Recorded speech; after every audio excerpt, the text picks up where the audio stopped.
안녕하세요. 청취자 여러분, 반갑습니다. 네, 안녕하세요. 오늘은 좀 근본적인 질문으로 시작해 볼까 하는데요. 네, 어떤 거죠? 보이지 않는 신의 본성? 이걸 우리가 어떻게 알 수 있을까 하는 거예요. 정말 중요하고도 어려운 질문이네요. 그렇죠. 오늘 저희가 함께 볼 자료가 창조 원리, 하나님의 이성성상과 피조세계, 발췌본인데요. 네. 여기서 제시하는 답이 바로 우리 주변에 이 창조된 세계, 피조세계 안에 있다는 거예요. 네, 맞아요. 그 만물을 보면 그 안에 어떤 공통된 패턴이나 원리가 숨어 있다는 거죠. 네, 그 핵심 개념이 바로 이성성상이라고 하죠. 네. 이게 좀 한자어라 어려운데 네, 이성성상. 두 가지 성질과 모습, 이런 뜻인데요. 모든 존재가 두 가지 기본적인 이중성, 그러니까 양성, 음성하고 또 성상, 형상, 이 짝으로 이루어져 있다. 그렇죠. 그리고 이 패턴을 따라가다 보면 결국 신에게까지 연결된다는 게 이 글의 주장입니다. 흥미로운데요. 그럼 같이 한번 이 패턴을 좀 찾아가 보시죠. 좋습니다. 그럼 첫 번째 이중성, 그 양성과 음성부터 시작해 볼까요? 네, 양성과 음성. 이건 좀 익숙한 개념 같기도 한데요. 네, 아무래도 그렇죠. 자료에서도 보면 세상 모든 것은 이 둘의 어떤 상대적인 관계로 존재한다고 말하거든요. 가장 쉽게 생각할 수 있는 건 역시 생명체죠.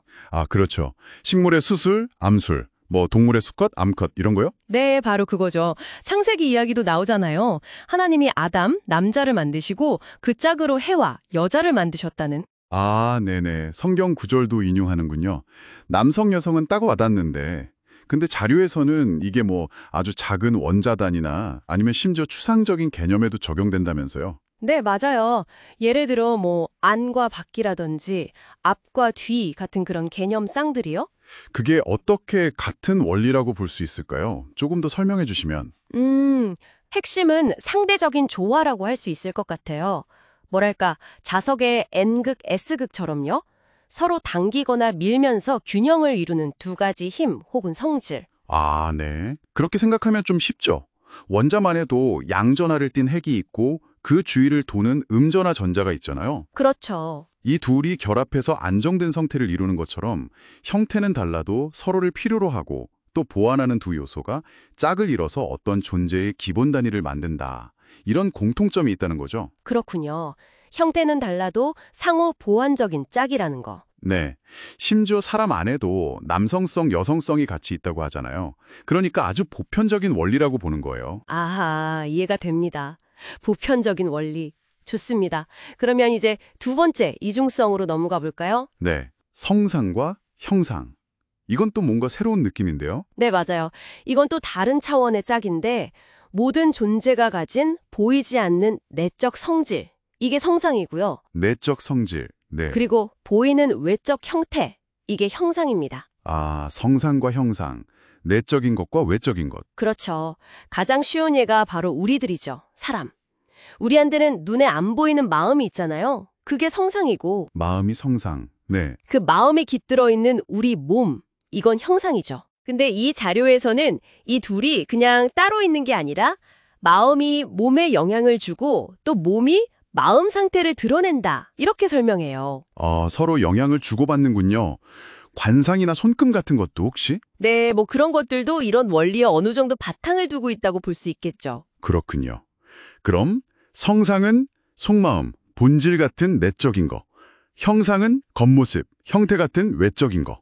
정리가 되네요? 네. 근데 이게 사람뿐 아니라 모든 존재에 다 해당된다는 거죠. 동물, 식물, 더 작은 단위까지도요? 네. 이 자료는 그렇게 봐요.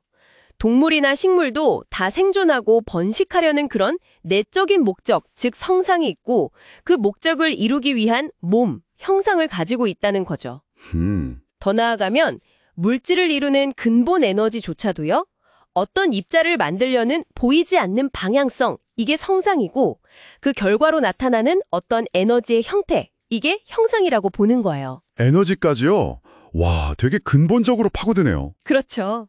그러다 보니 결국에는 모든 존재의 제1원인, 그러니까 하나님에게도 이 가장 근본적인 내적 성품, 즉 본성상과 외적인 형태, 본형상이 있어야만 한다. 이런 논리로 쭉 이어지는 겁니다. 이야, 정말 독특하고 흥미로운 관점인데요.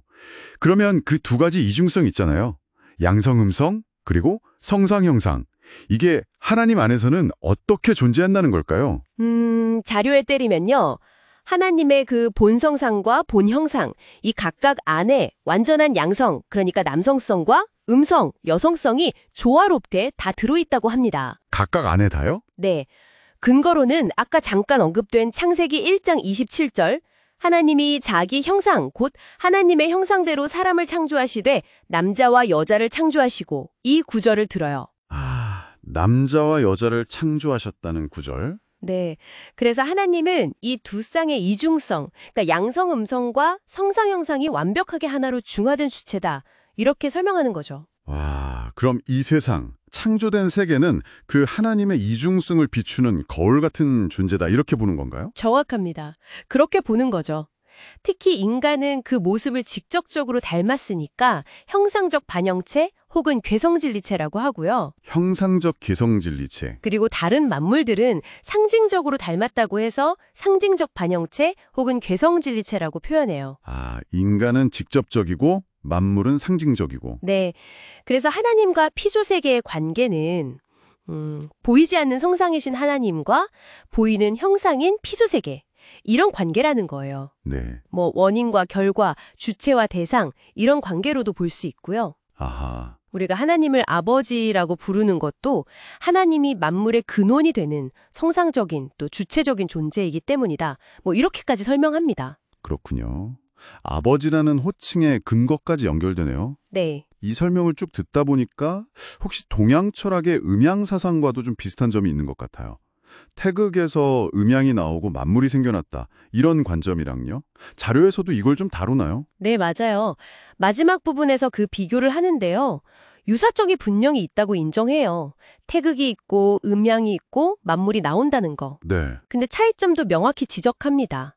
뭐냐면 동양 철학은 양성과 음성의 관계는 깊이 봤지만 이 성상과 형상이라는 또 다른 이중성, 즉 내적인 본질과 외적인 형태의 관계까지는 명확하게 밝히지 못했다는 거죠. 아, 성상형상 개념이 약했다. 네.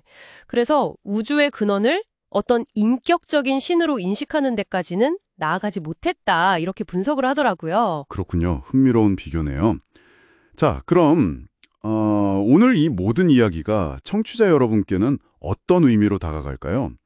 오늘 탐구의 핵심은 결국 이성성상이라는 이중적인 렌즈로 존재를 보는 방식이었던 것 같습니다. 맞아요. 신에게서 시작해서 모든 피조물에 깃들어 있는 이 보편적인 패턴, 그러니까 내면과 외면, 그리고 서로 보완하는 두 가지 힘, 이걸 통해서 세상의 어떤 연결성이나 신성의 그림자를 볼 수 있다, 이런 관점이었죠. 네. 그래서 마지막으로 이런 질문을 한번 던져보고 싶어요. 이 자료에서는 피조물을 통해서 신을 알 수 있다고 계속 강조하잖아요. 네, 그랬죠.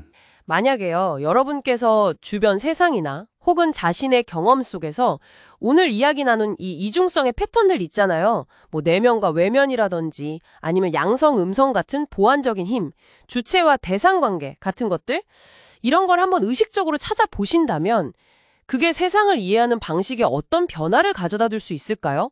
한번 생각해 보시면 좋겠습니다. 네, 정말 생각해 볼 만한 질문인 것 같습니다. 오늘 이 깊이 있는 탐구 함께 해주셔서 정말 감사합니다. 네, 감사합니다.